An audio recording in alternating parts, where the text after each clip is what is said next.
네, 하나님의 말씀 보도록 하겠습니다. 마태복음 9장 2절입니다.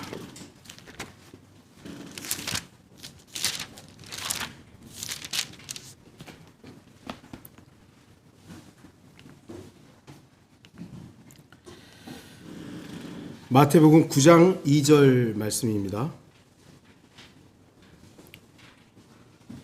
제가 말씀을 읽도록 하겠습니다. 그런데 보라, 사람들이 침상에 누운 한 중풍병자를 주께 데려오니 예수께서 그들의 믿음을 보시고 그 중풍병자에게 말씀하시기를, 아들아, 기운을 내라, 내 죄들이 용서받았느니라고 하시더라 했습니다. 오늘 말씀의 제목은 병든 자를 위하여입니다. 이 세상에는 수많은 병이 있습니다. 원인과 치료 방법이 있는 병도 있지만 원인도 모르고 치료 방법도 모르는 병도 많이 있습니다. 수많은 병원과 의사들이 날마다 병자들을 위해 노력하고 있지만 병자들의 수는 줄어들지를 않고 점점 더 늘어납니다. 이게 고령화 사회가 되다 보니 그런 것도 있을 것 같아요. 예전에는 어떻게 보면 좀 치료가 안 돼서 바로바로 좀 임종하시고 좀 안타까운 일들이 많았지만 지금은 어떻게 보면 치료가 되다 보니 환자들이 점점 늘어나는 거죠. 또한 수많은 제약회사들이 사람들을 살리기 위해 많은 종류의 약을 만들어내고 있지만 그만큼 병원과 약국을 찾는 사람들도 늘어나고 있는 실정입니다. 결코 이 땅에서 질병과 기근, 전쟁은 인간의 힘과 노력으로 해결할 수 없습니다. 이 병을 고쳤다 하면 다른 병이 또 나와요. 에이즈도 이제 좀 치료가 좀 된다면서요. 예전에는 불가능하다 그러는데 지금은 에이즈마저도 조금 치료할 수 있대요. 암도 이제는 초기에만 발견되면 고칠 수 있는 수준이 된 것이죠. 그런데 우리는 코로나를 지났잖아요. 그리고 코로나 변이가 계속 발병되면서 이거 어떻게 코로나 끝나면 안 나오나요? 또 아마 다른 것들이 나올 것입니다. 오직 주 예수 그리스도만이 질병과 기근, 전쟁 등등 인간의 고질적이고 악한 모든 문제를 해결할 수 있습니다. 왜냐하면 주 예수 그리스도께서는 유일하시고 전능하신 하나님이시기 때문입니다. 예수 그리스도가 하나님이시기 때문에 모든 것들을 해결할 수 있는 것입니다. 오직 예수 그리스도만이 인간의 문제, 아니 모든 만물의 문제를 해결할 수 있는 유일한 길이요, 진리요, 생명이십니다. 저와 여러분은 바로 그 사실을 믿는 겁니다. 사람들은 병들었을 때 내가 이 병에 왜 걸렸나? 그 원인을 알고 싶어하고 또한 치료 방법을 알고 싶어합니다. 하지만 의사들도 정확한 원인과 치료 방법을 알아내는 것은 힘듭니다. 제가 예를 들어 중이염으로 갔어요. 왜 걸린 거예요? 몰라요. 그럴 것이다 라고 하는 거죠. 아마도 그럴 것이다. 어떤 일을 하세요? 이런 일을 합니다. 몸이 조금 면역력이 좀 약해진 것 같아요. 그러니까 좀 쉬십시오. 근데 쉴 수가 있나요? 그것도 정확한 원인은 아니라 그럴 것이다 라는 거죠. 어떤 경우에는 병원마다, 의사마다 병의 원인을 다르게 말하고 처방과 치료 방법도 다를 때가 많아요. 이 병원 가서는 뭐라 그러는데 저 병원 가니까 또 다른 얘기하고, 이 병원에서 염증이 없다 그러는데 이쪽에 가니까 염증이 있다 그러고. 인간은 누구나 실수하고 오판할 수 있습니다. 인간은 그렇죠. 오직 하나님만이 실수하지 않으신 거예요. 하나님만이 오판하지 않습니다. 그런데 사람들이 자신만이 모든 것을 알고 자신만이 모든 것을 해결할 수 있다고 말하는 자는 교만의 영에 사로잡힌 마귀의 종인 것을 분명히 알아야 됩니다. 누군가가 우리만 오라, 나만 오라, 우리 교회만 오라, 마귀에게 사로잡힌 것이죠. 하나님의 말씀이 옳은 거예요. 하나님의 말씀이 옳은 거예요. 근데 그게 자칫 잘못하면 킹제임스 성경만 오라. 그럼 킹제임스 성경 말고는 다 틀린 겁니까? 루터 성경 틀린 겁니까? 라이나 발레라 성경 틀린 겁니까? 헬라어 표준 원문 틀린 겁니까? 한글 킹제임스 성경 틀린 겁니까? 주의해야 돼요.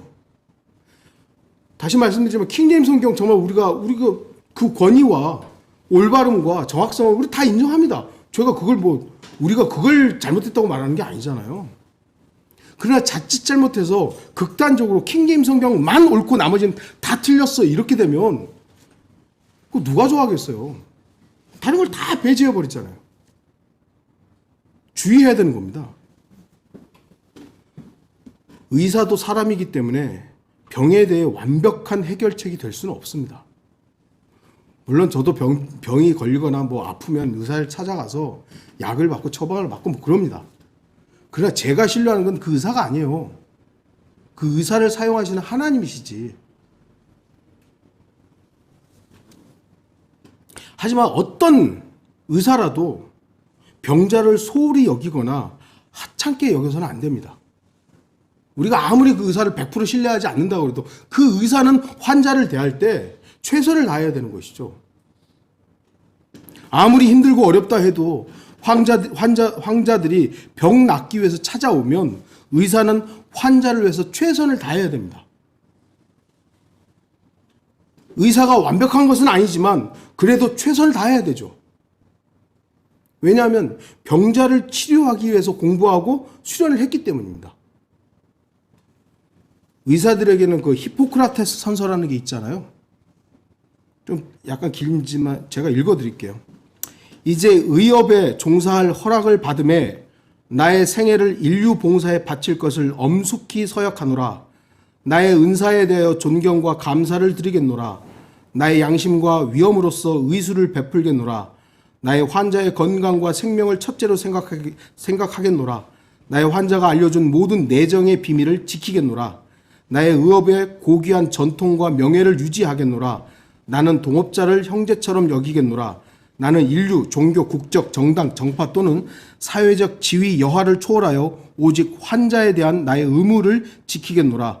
나는 인간의 생명을 그 수태된 때로부터 지상의 것으로 존중히 여기겠노라. 비록 위협을 당할지라도 나의 지식을 인도에 어긋나게 쓰지 않겠노라. 이상의 서약을 나의 자유의사로 나의 명예를 받들어 하겠노라. 이 내용 되게 좋더라고요. 의사가 되려면 이 선서를 한대요. 근데 요즘 돈에 휘둘리는 의사들이 너무 많죠. 지금 모르겠어요. 제가 의사가 아니니까 그 의사 정원을 의대 정원을 늘리겠다고 그러니까 반대하고 지금 난리잖아요. 그 자기들의 이익에 따라 다를 겁니다. 그러니까 의사 지방이나 이런 데 막 지금 의사들이 부족하고 또 중환자실에 하여튼 의사가 부족하니까 의대 정원을 늘리려고 하는데 의사로서는 어떻게 보면 이제 자기 밥그릇이 조금 줄어드니까 반대하는 것 같기도 하고, 물론 그분들의 또 주장이 있죠. 무조건 의사 술만 늘리면 어떻게 돼요? 다 성형외과 갈 거 아니에요. 의사 100명을 뽑아놨는데 한 70명, 80명이 성형외과로 가면 그쪽은 지금 남아 돌거든요. 그러니까 무조건 늘리지만 말아라. 좀 이게 정책을 해서 정확하게 혜택을 주고 그쪽으로 유도를 해야 된다. 이런 것들이 이제 또 있는 것이죠. 어쨌든 돈에 휘둘리는 의사들이 있기도 합니다. 하지만 최소한 의사라면 돈보다는 생명을 중시하는 것이 정상적인 의사의 모습일 겁니다. 또한 의사가 아니라 해도 정상적인 사람이라면 누군가 아프거나 병들면 그 사람을 모른 척 외면하지는 않을 겁니다. 누가복음 10장에 나오는 사마리아인만 갔잖아요.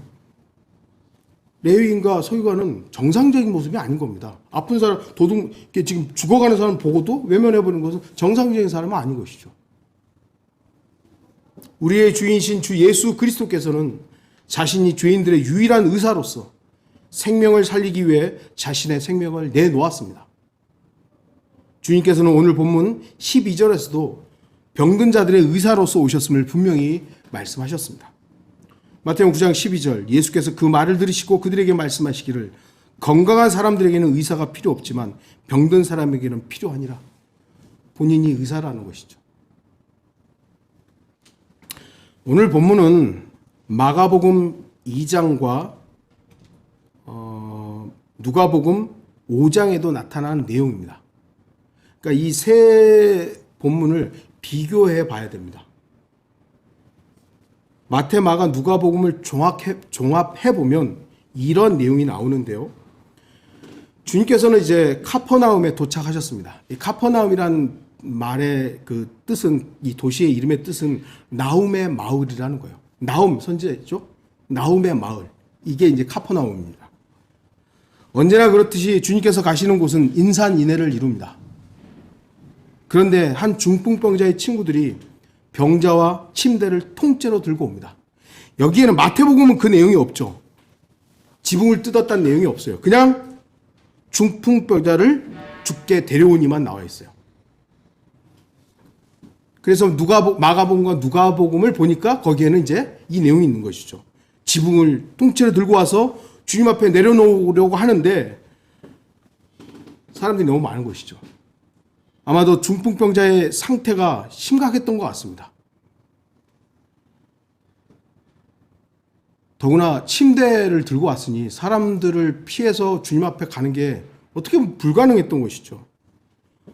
어찌 보면 포기할 수도 있는 상황이었지만 그때 중풍병자의 친구들은 남의 집 지붕을 올라가서 지붕을 뜯어내기 시작합니다. 그리고 지붕을 부수고 그 사이로 침대가 오늘날 말한 침대만큼 큰지는 모르겠어요.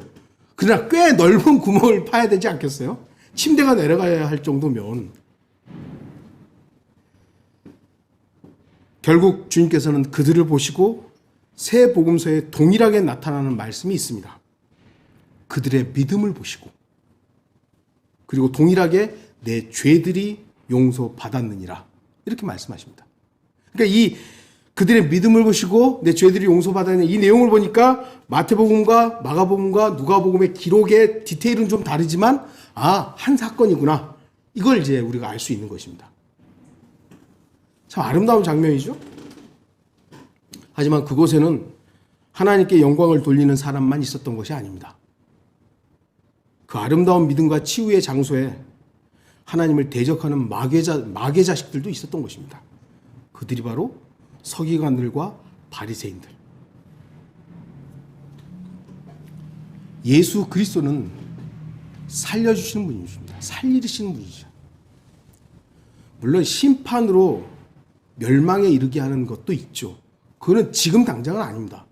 이제 곧 오셔서 그 일을, 왜 살리는 그 일들을 방해하고 결국 거부하기 때문에 주님은 그 사랑을 거절한 자들에게 하나님 저주를 내리는 거예요. 그러니까 지금 하나님의 그 살리는 일에 동참하면 영원한 저주를 받지 않아도 되는 겁니다. 그런데 그걸 거부해놓고 왜 예수님은 심판하십니까? 이런다면 그 사람은 정말 마귀자식인 거죠. 그러면 당연히 마땅히 그 사람은 지옥 가야 되는 거예요. 예수 그리스도는 살리시는 분이지만 마귀는 죽이는 자입니다. 마치 살리는 것처럼 보여주지만 그래 네 마음대로 살아. 네 마음대로 살아. 네가 좋아하는 대로 살아. 하지만 결국은 마귀는 그 살려고 했던 그 사람들을 그와 함께 영원한 저주에 떨어져야 하는 겁니다. 우리 그리스도인들은 주 예수 그리스도를 통하여 살아난 사람들입니다. 그렇다면 어디에서나 살려주는 일에 동참해야 하는 것이지 죽이는 일에 참여해서는 안 되는 겁니다.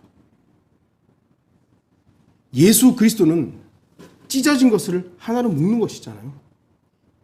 유대인과 이방인을 하나로 묶고 죄인과 의인들을 또한 이 죄인들을 의인으로 만들어서 하나로 하고 말씀 안에서의 연합, 말씀 안에서의 하나됨 이건 우리가 추구해야 될 부분입니다. 그러나 마귀는요 계속 죽음을 몰고 오는 것이요. 하나님께서 죽음의 사자 있을 때 사탄을 그 죽음의 사자로 사용하시는 거거든요. 혼란과 분열과 우리가 진리 때문에 분열을 일어나고 진리 때문에 혼란이 일어나는 것은 우리 때문이 아니에요. 그건 진리 때문이죠. 그러나 우리 자체로는 분열을 일으키고 누군가를 찢어발기고 이런 일에 우리가 스스로 동참해서는 안 되는 겁니다.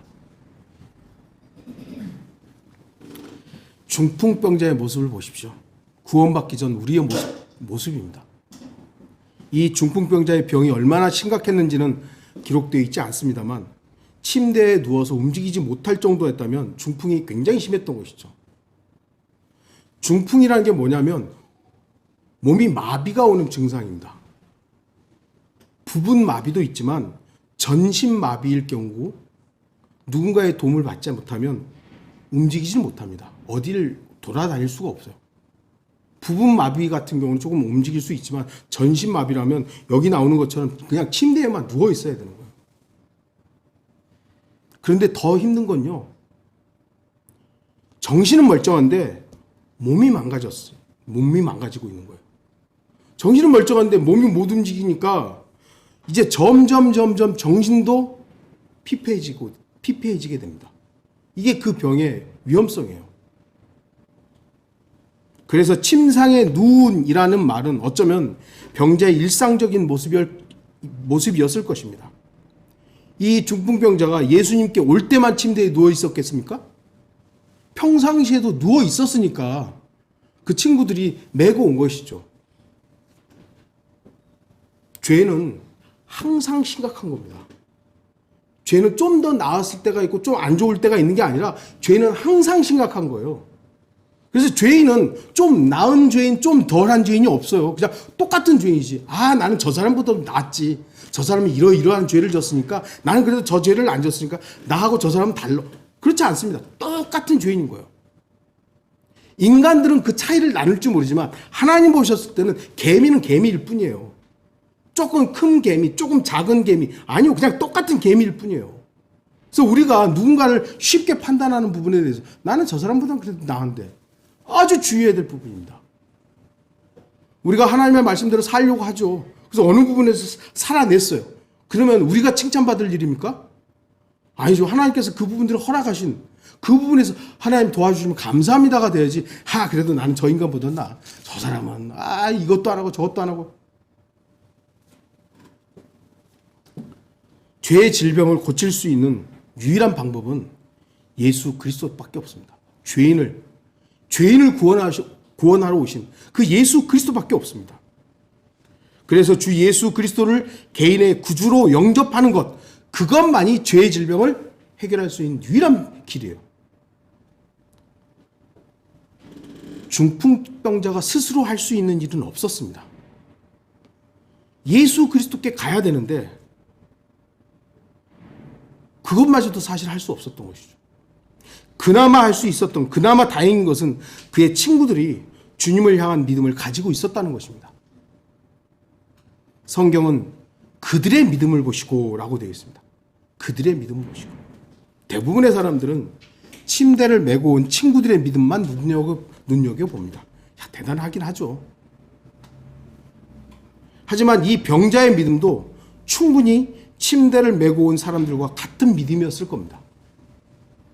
왜냐하면 주님께서는 그들의 믿음이라고 했을 때 침대를 메고 온 그 4명만 말씀하신 게 아니잖아요. 누워있는 중풍병자도 그들이거든요. 그들의 믿음을 보시고, 만일 중풍병자에게 자신의 병이 나을 것이라는 믿음이 없었다면 주님께서 바로 그에게 말씀하셨을 리가 없기 때문입니다. 중풍병자에게 자신의 병이 나을 것이라는 믿음이 없었다면 자신의 친구들이 침대를 통째로 옮기려고 했을 때 반대하지 않았겠습니까? 야, 어디 가? 예수님한테. 나 안 가. 난 여기가 좋사오니 여기 그냥 침대에 놔둬. 안 했겠어요? 얼마 동안 누워있었는지 몰라도 그 자리가, 그 침상이 그 병자에겐 전부였어요.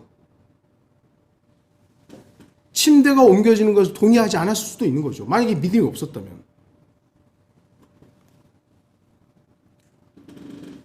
만약에 그 침대를 옮기는 것에 동의하지 않았으면 예수님께 그 지붕 뚫는 그 순간에도 나 안 가라고 발버둥을 쳤을 겁니다.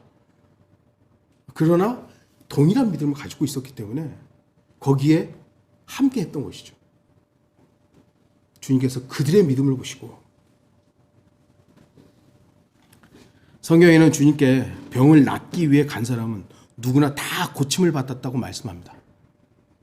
예외가 없었어요. 예수 그리스도께 나가서 병 고쳐달라고, 마귀 좀 쫓아내달라고, 뭐 죽은 자를 살려달라고 했을 때 단 한 사람을 예외도 없이 다 고쳐주셨습니다.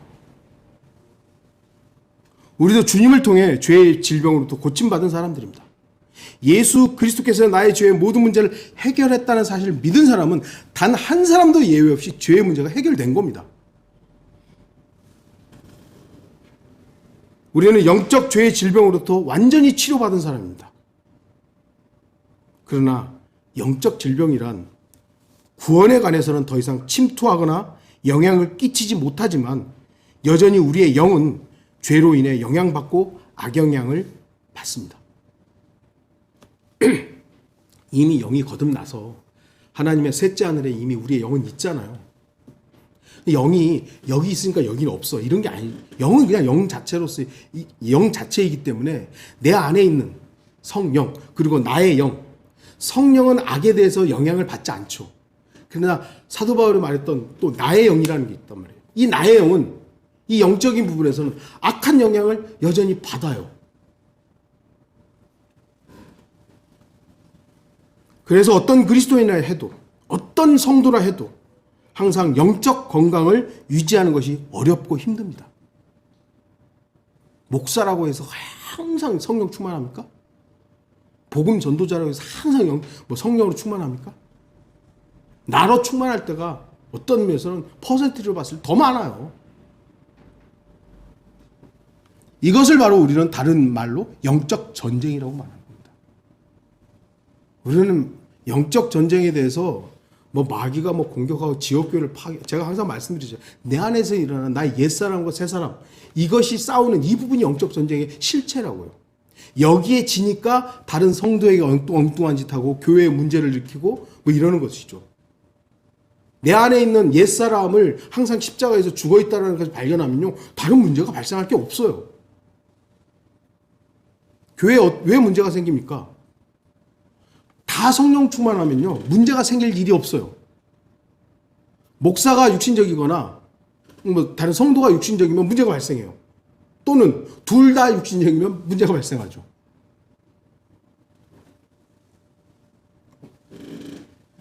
어떤 그리스도인이라도 영적으로 병들 수 있습니다.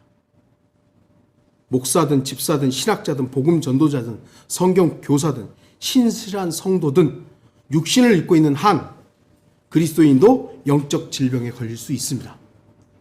그런데 중요한 것은 병들었을 때 어떻게 해야 되느냐는 거죠. 병들면 그 병을 고치려고 해야죠. 그래, 나 병들었으니까 이제 됐지 뭐. 이게 아니라 치료받아야 될 거 아니에요. 물론 이제 요즘은 이제 암 같은 경우는 80세, 90세가 돼서 암이 걸리면 치료하다가 먼저 빨리 죽으니까 차라리 그냥 암을 내 몸의 일부로 받아들이고 뭐랄까요, 진통제 맞으면서 그런 사람들이 오히려 더 오래 산대요. 항암 치료하고 수술해가지고 그런 목숨이 물론 다 그런 건 아니겠지만 대체로 나이가 너무 많이 든 사람들은 오히려 그런 수술 안 하고 사는 것이 더 오래 살 수 있는 가능성이 많다라고 하는 것이 있습니다. 그래서 병을 치료를 안 한다. 근데 치료 안 하는 것이 아니라 그것을 그냥 내 일부러 받아들이는 거거든요. 어쨌든 우리는 병이 들면 나아야 될 거 아니에요. 그것은 자신의 질병이든 다른 사람의 질병이든 마찬가지입니다. 저는 여러분들 중에 누가 아프다 그러면 기도합니다. 낫게 해달라고. 누구 지금 우리 서울의 이자매님을 위해서 제가 항상 기도합니다만, 기도하고 또 특별히 또 아픈 분이 있어서 기도해달라고 하면 기도합니다. 나 자신만 병들지 않으면 된다는 것은 성도의 자세가 아닙니다. 나만 건강하면 됐지. 서로 돌볼 수 있어야 하며 서로를 도울 수 있어야 됩니다. 나 역시 병들 수 있기 때문에 다른 성도가 병들었을 때 돕고 그 질병의 치료를 위해 눈물로 기도해야 됩니다. 꼭 몸의 병뿐만 아니라 영적인 부분에서 연약해 있을 때 이거 알아서 하겠지가 아니라 기도하고 관심을 갖고 어떠해야 하느냐, 이게 필요한 것입니다. 오늘 본문에는 중풍병자를 침대째, 침상째 들고 온 사람들에 대해서는 언급이 없습니다. 오늘 마태복음에는 없죠. 마가복음과 누가복음을 비교해보면 이 사람들에 대해서 조금 더 나와 있죠. 또한 그 친구들이 친구인지 어떤지에 대한 명확한 어떤 것도 없어요. 그냥 4명이 온 거죠, 그냥. 그들이 누구였든지 간에 이 중풍병자는 참으로 행복한 사람입니다. 왜냐하면 모든 사람이 이들처럼 한 사람의 생명을 위해 협력하지는 않기 때문입니다. 침상을 통째로 들려면 최소한 4명이 있어야 되잖아요. 아니, 좋아요. 3명까지는 있어야 돼요. 2명은 못, 이게 침상이라는 건 어쨌든 네모나잖아요. 그러면 기퉁이 하려면 최소한 2명, 아니, 최소한 4명, 3명. 3-4명은 있어야지만 들 수 있는 거예요. 그러니까 옛날같이 이렇게 워먹이라 그러나요? 워먹? 그런 것, 예? 아, 해먹인가요? 아, 죄송합니다. 해먹인가? 그거는 이렇게 이제 그 나무들의 2개를 붙잡고, 혹여 그것이었다면, 그런 식으로 뭐 썼다면 2명이면 될 수도 있겠지만, 어쨌든 1명은 아닌 겁니다. 최소한 3-4명은 같이 들고 와야 되는 거예요. 1명을 위해서. 한 사람을 위해서.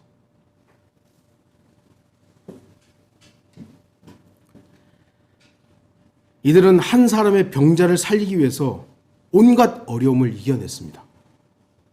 그들은 침상의 무거움을 이겨내야만 했습니다. 얼만큼 짊어지고 왔는지 모르잖아요. 1kg였는지 아니면 100m였는지 모르잖아요. 이거 어쨌든 들고 온 겁니다. 또한 수많은 사람들을 해치고 들어가려고 하는데 그 사람들의 비난, 이겨내야만 했던 겁니다. 또한 남의 집 지붕을 뜯어낼 때, 이거 남의 재산을 파괴하는 거 아니에요. 그러면 손해배상의 고소니 여러 위험 요소들이 있었을 겁니다. 근데 그거 신경 쓰지 않은 거예요. 생각하지 않은 거예요. 생명. 한 사람의 병에 낫기 위해서. 오로지 친구의 병을 고치기 위해서 수많은 어려움을 감내했습니다. 이게 복음 전도자의 자세여야 합니다. 생명을 살리는 일은 쉽지만은 않습니다. 심지어 죽음마저 따를 수 있습니다. 우리는 교회사를 통해서 복음을 전하다가 죽음을 맞이한 순교자들을 알잖아요. 우리의 주인이신 주 예수 그리스도께서도 죄인들의 생명을 살리기 위해 자신의 생명을 내놓으시는 엄청난 일을 행하셨습니다. 생명을 살리기 위해서는 어떤 의미에서는 죽음이 필수적입니다. 생명은 생명으로만 살리잖아요. 근데 이 생명이 가만히 있으면 되는 게 아니라 이 생명 씨앗이 죽어야 되는 거예요. 심겨져야 되는 겁니다. 그래야 생명을 낳는 것이죠. 그리스도인은 다른 사람을 살리기 위해서 자신이 죽어야 한다는 사실을 알아야 됩니다. 나라는 존재가 살아서 복음 전해봐요. 어떤 일들이 일어나나. 나만 날리는 겁니다. 나만 알리는 거예요. 물론 복음의 역사라는 것은 나를 통해서만 되는 건 아니지만 복음이 역사하는 것이지만 내가 살아가지고 복음 전할 때 어때요? 좀 기분 나쁘면 화내잖아요. 좀 기분 나쁘면 나 지옥에 나가 이래버린 거예요. 그러니 나라는 존재는 죽음의 상태에서 복음만 전해야 되는 거죠. 그 죽음, 누군가를 살리기 위해서는 나라는 존재, 나의 옛사람은 죽어야 되는 겁니다. 그리스도인은 다른 그리스도인들의 영적 질병을 치료하기 위해서 자신을 양보하고 배려할 수 있어야 됩니다. 누구나 처음부터 그리스도인이라고 해서 다른 그리스도인들을 섬기고 배려하고 사랑하지는 않습니다. 물론 어떤 그리스도인들은 좀 타고난 성향이라는 성품이 남을 잘 배려하는 사람도 있긴 합니다만 대부분의 그리스도인들은 그리스도인이 되고 나서 자신의 옛 성품을 따라 살지 않고 주님의 성품을 통해서 살려고 하는, 살리는 사람의 생활로 차츰차츰 변모해 가는 것이죠. 그런데 그리스도인이 되고 나서도 생명에 대해서 관심을 갖지 않는다면 그 사람은 주의해야 됩니다. 그리스도인인데 다른 사람의 생명에 대해서, 구원받지 못한 사람들에 대해서 관심이 없다. 주의해야 됩니다. 그건 주님을, 예수 그리스도를 주인으로 모시고 사는 삶이 아니기 때문이에요. 내가 주인이기 때문에 다른 게 안 보이는 겁니다.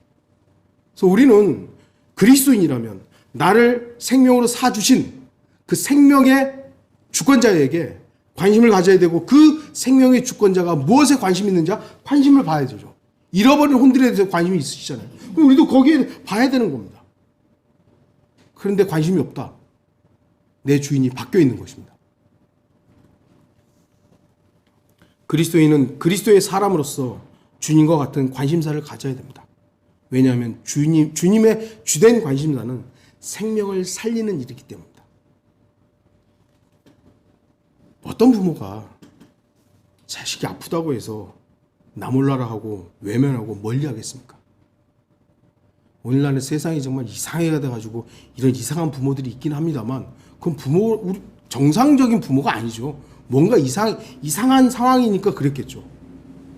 정상적이라면 자식이 아플 때 관심을 갖고 어떻게든 낫도록 할 것입니다. 그리스도인도 영적으로 병들 수 있습니다. 이것은 예외가 아닙니다. 죄를 지면 누구나 죄의 종이 되고 죄의 질병에 걸리게 됩니다. 그런데 이때에 그리스도인의 자세는 어떠해야 합니까?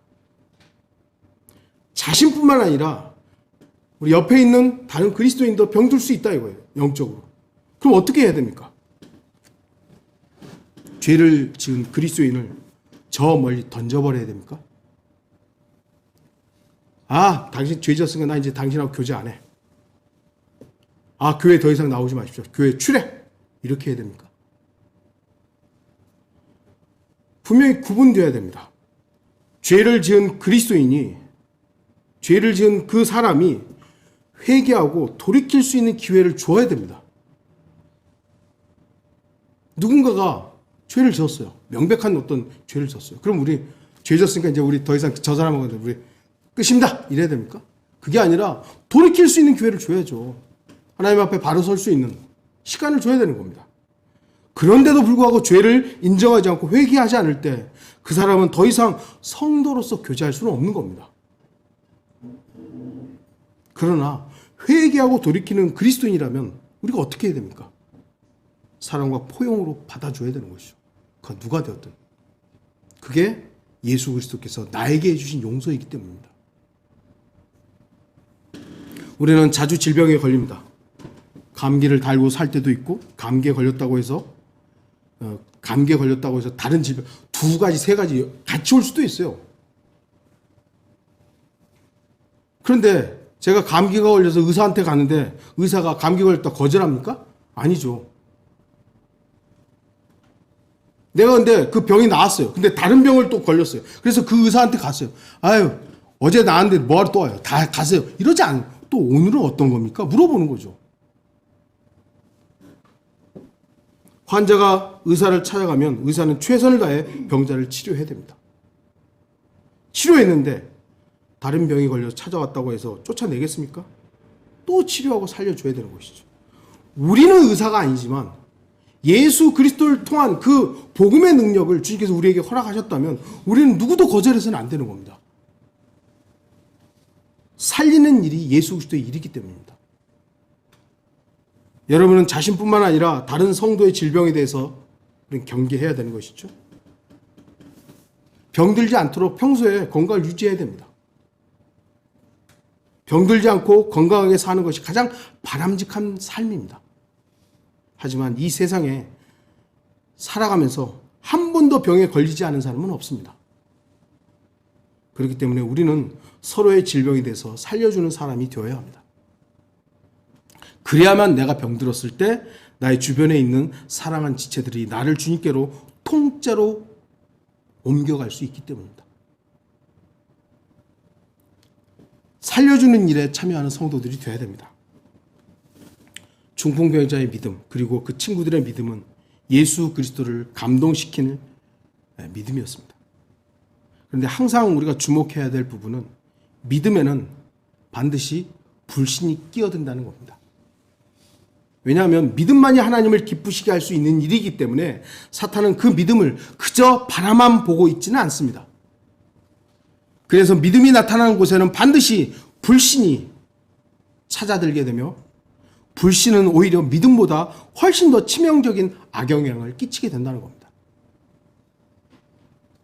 중풍병자의 4명의 믿음은 놀라운 하나님의 역사가 나타났습니다. 죄가 용서되었고 질병이 낫게 되었습니다. 그런데 서기관들은 그 자리에서 기쁨으로 하나님께 영광을 돌리지 않았습니다. 그들의 마음속으로 의논했죠. 마가복음 2장 7절 어찌하여 이 사람이 그처럼 하나님을 모독하는 말을 하는가? 하나님 한 분 외에 누가 죄들을 용서할 수 있단 말인가? 이 말 자체는 틀린 말이 아니에요. 그런데 다시 생각해 보면 예수님이 죄들을 용서했다면 이 예수님 누구란 얘기예요? 하나님이란 얘기예요. 하나님 한 분 외에는 누가 죄를 용서해? 그러면 지금 이 죄를 용서했던 이분이 하나님이란 얘기인데 안 받아들이는 거예요. 그 분명한 자기들이 말한 그 사실 팩트거든요. 하나님 한 분 외에 누가 죄를 용서할 수 있겠어요? 그건 팩트예요. 그 팩트를 가지고 그 앞에 있는 그분이 하나님이라는 걸 믿었어야 되는데 논란만 하고 있는 것이죠. 자기들끼리 저 사람은 하나님이 아닌데 하고 있다. 자기들의 오름으로 예수 그리스도를 진리를 거부하고 있었던 거예요. 누가복음 5장에서는 서기관들과 바리새인들 함께 의논했다고 말씀합니다.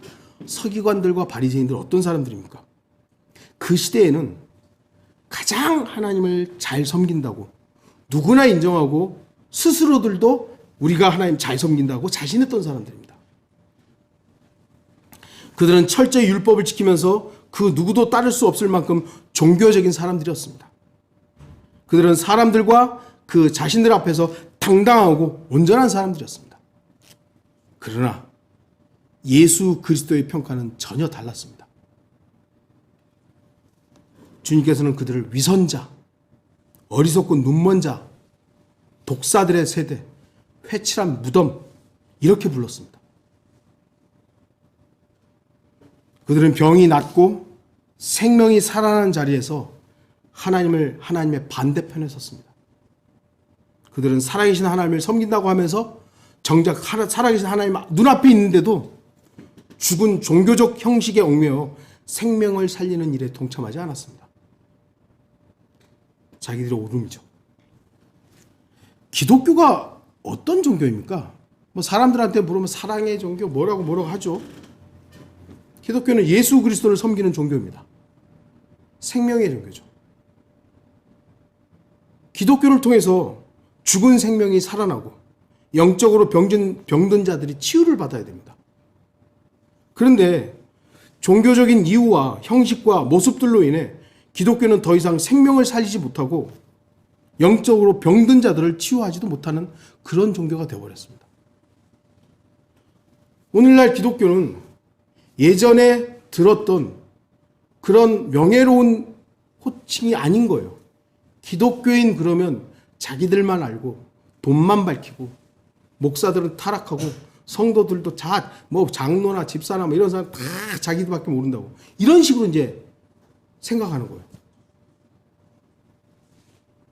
오히려 기독교가 세상의 죄악과 동조하고 죄에 빠져 허우적거리고 있습니다. 국회의원이 되었던 그 장관이 되었던 기독교인들 그러니까 예를 들어 장관이라고 하는 사람이 똑같이 죄를 졌어요. 근데 기독교인이잖아요. 그럼 더 욕을 먹어요. 더 욕을 왜요? 기독교인이라고 하는 사람이 저런다라는 거죠.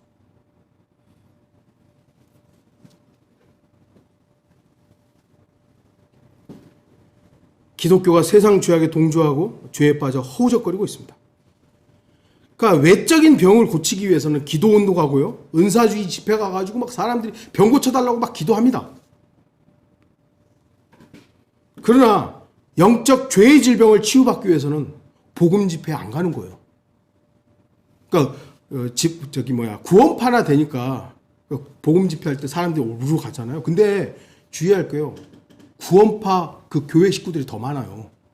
거기에 새로운 사람들이 있긴 있습니다. 막 어떻게든 막 데려가니까. 근데 물어보니까 그 교회 사람들 훨씬 많잖아요. 우리도 예전에 그 방화동 속해 있을 때 복음 집회 한 적이 있었잖아요. 그때 우리도 막 새로운 사람 데려가려고 무진 예를 썼지만 거 가서 보니까 누가 더 많았죠? 우리 지체들이 훨씬 더 많았어요. 새로운 사람들 별로 없었어요. 복음 집회가 이제는 사람들의 관심도 없고 가려고도 하진 않아요.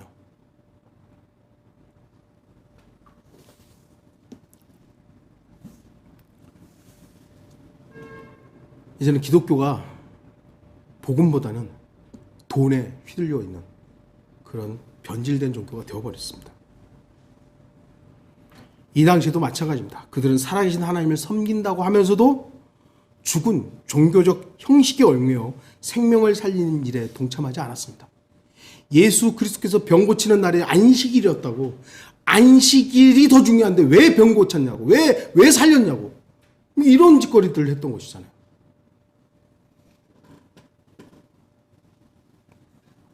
누구든지 영적으로 병들 수 있습니다.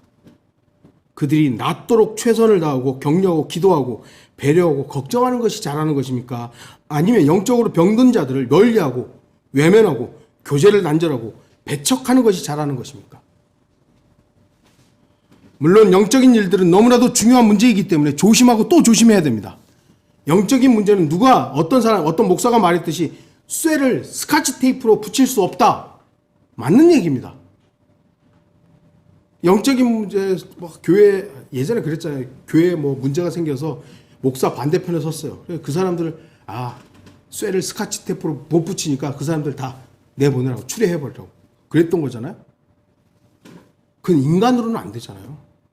근데 쇠를 스카치 테이프가 아닌 쇠를 붙일 수 있는 하나님의 능력이 있는 겁니다. 왜 그걸 안 믿는 거죠? 하나님은 무에서 유를 창조하신 분이시고 우리의 강팍한 마음들을 온유하게 하시는 분이십니다. 그러면 나하고 반대됐다고 해서 그래 쇠를 스카치 테이프 못 붙여 그러니까 나와 반대된 나가 이게 아니라 하나님은 나를 반대했던 그 사람과 나를 또 겸손하게 하셔서 얼마든지 하나를 만들 수 있는 분이에요. 왜 그걸 안 믿는 거예요? 무조건 교회에서 쫓아내고 구원 안 받았다고 선언해버리고 자기가 하나님의 위치에 있는 것이죠. 영적인 문제는 정말 조심하고 또 조심해야 되는 겁니다.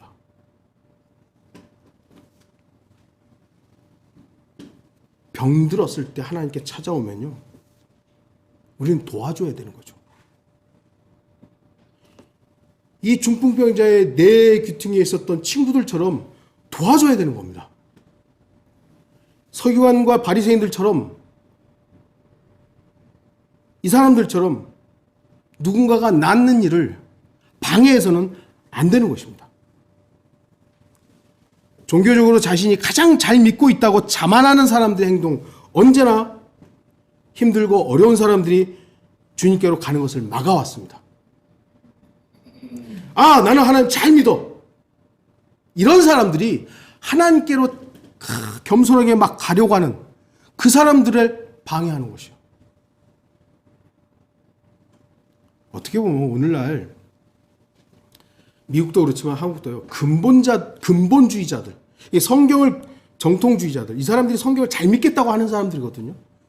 그 사람들의 온고집 때문에 기독교가 비난을 받는 거예요.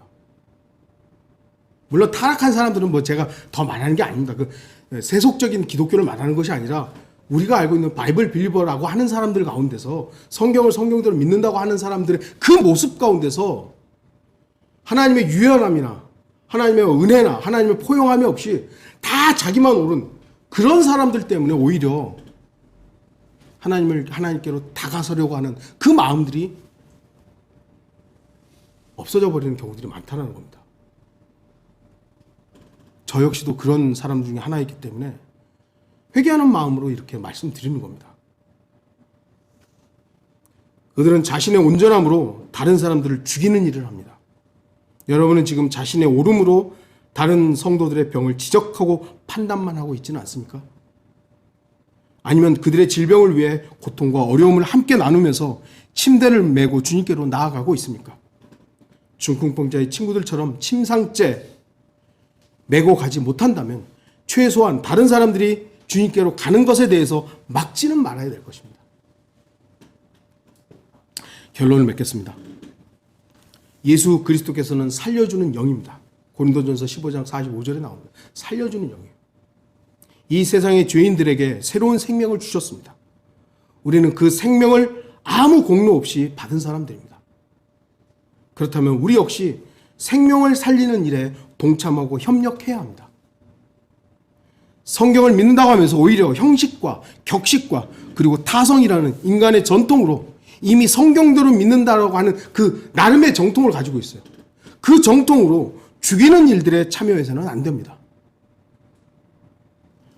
우리 자신을 항상 점검하십시오.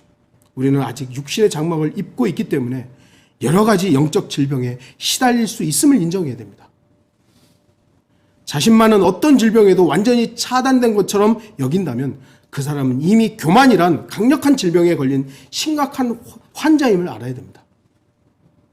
또한 나 자신뿐만 아니라 다른 그리스도인이 영적으로 힘들게 되었다면 그를 주님께로 데려가는 데 최선을 다해야 합니다.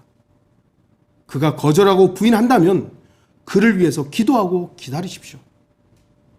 그리고 생명을 살리고 질병을 치료하는 일에 반대자가 되지는 마십시오.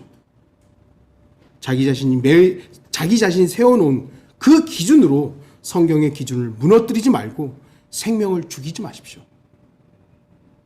우리는 어떤 기준을 가져야 됩니까? 성경대로 믿는 사람들의 기준을 가져서는 안 됩니다. 이거는 성경대로 믿는 거고, 이것은 성경대로 안 믿는 거고, 그 성경대로 믿는 사람의 기준을 갖지 마시고요. 하나님의 말씀의 기준을 가지십시오. 그리스도인은 질병을 주님께로 항상 가져가야 합니다. 어떤 병에 걸렸든. 왜냐하면 주님께서는 바로 병든 자를 치료하시기 위해 오셨고 지금도 질병을 치유하시기 위해 중보하시기 때문입니다. 나 자신뿐만 아니라 다른 병든 사람들을 위해 매 순간 주님께로 나아가는 모든 성도들이 되기를 바랍니다. 다 같이 기도하시겠습니다.